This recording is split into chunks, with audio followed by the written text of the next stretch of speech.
unapochangia damu, tunapokutoa damu, kuna vitu tunapunguza. Sababu tunapotoa ile damu yako, inawezekana kuna madini yalikuwa yanazidi mwilini ambayo yangeweza kupelekea shida kwenye moyo nini, tunapunguza.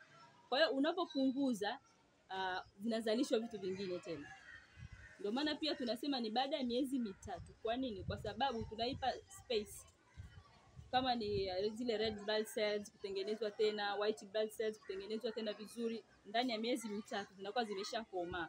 Kwa hiyo unapomwaga ile unapunguza, yani kama unapunguza kitu kipya kinakuja kwenye mwili wako, itakusaidia pia kuwa strong. Kwa sababu kama kinga mpya inazalishwa, lazima itakuwa iko sawa. Haiwezi kufanana kitu cha zamani na cha sasa. Kwa hiyo hata ukiangalia watu ambao wanachangia damu mara kwa mara, sio rahisi kuwakuta wanaumwa.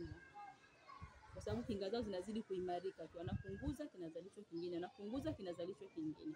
Kwa hiyo ni faida mojawapo. Ukiacha tu kwamba kiimani kwamba unamsaidia mtu ambao kwa mida hiyo hana uwezo wa kunyanyuka kitandani, anahitaji damu yako tu, sababu hakuna mbadala wa damu. Kama mtu anahitaji damu ni damu, huwezi kumpa kitu kingine. Means kwamba akikosa damu anakufa, na wanakufa na tunawaona. Kitu ambacho angepata damu tu angeamka. Kwa hiyo pia ni sadaka, ni sehemu ya ibada unafanya, sababu kutoa damu sio mchezo. Kwa hiyo ni sehemu ya ibada ya kiimani na ni faida pia kwako wewe unapochangia damu.